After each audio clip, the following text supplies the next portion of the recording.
দক্ষিণ পূর্ব এশিয়ার দুই প্রতিবেশী দেশ থাইল্যান্ড ও কম্বোডিয়ার সীমান্তে গত ২০ দিন ধরে চলা কামানের গর্জন আর বারুদের গন্ধ ছাপিয়ে অবশেষে বেজে উঠেছে শান্তির সুর।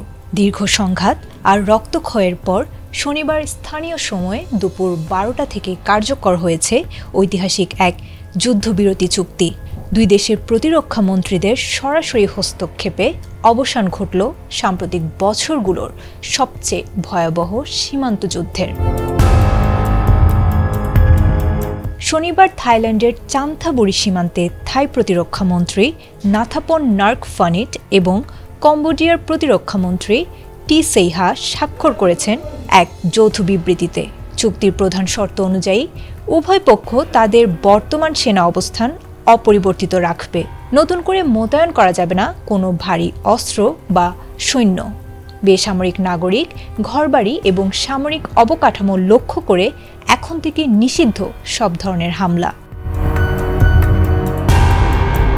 গত ২০ দিনের এই ক্ষণ যুদ্ধে প্রাণ হারিয়েছেন অন্তত ১০১ জন।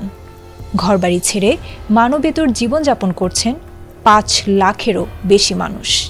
এর আগে জুলাই মাসে ডোনাল্ড ট্রাম্প ও আনোয়ার ইব্রাহিমের মধ্যস্থতায় একবার যুদ্ধবিরতি হলেও ডিসেম্বরের শুরুতে তা ভেঙে পড়ে।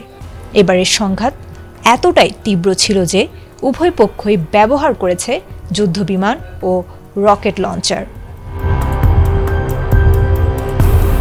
সংঘাতের মূলে রয়েছে ৮০০ কিলোমিটার দীর্ঘ সীমান্তের পান্না ত্রিভুজ বা এমারেল্ড ট্রায়াঙ্গল।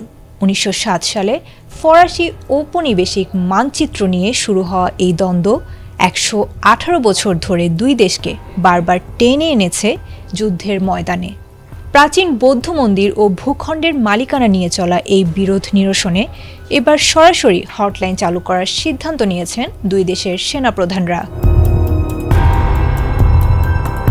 আসিয়ান দেশগুলোর কূটনৈতিক চাপ এবং ৩ দিনের নিবিড় আলোচনার পর এই সমঝোতা আশায় সীমান্তবর্তী সাধারণ মানুষের মনে ফিরতে শুরু করেছে স্বস্তি। যদি আগামী ৭২ ঘণ্টা এই শান্তি বজায় থাকে তবে বন্দী সেনাদের মুক্তি দেবে থাইল্যান্ড। আপাতত সীমান্তের দুই প্রান্তেই থমথমে পরিস্থিতির বদলে দীর্ঘশ্বাস হয়ে ফিরে আসছে শান্তি। Desk report, ATN Bangla.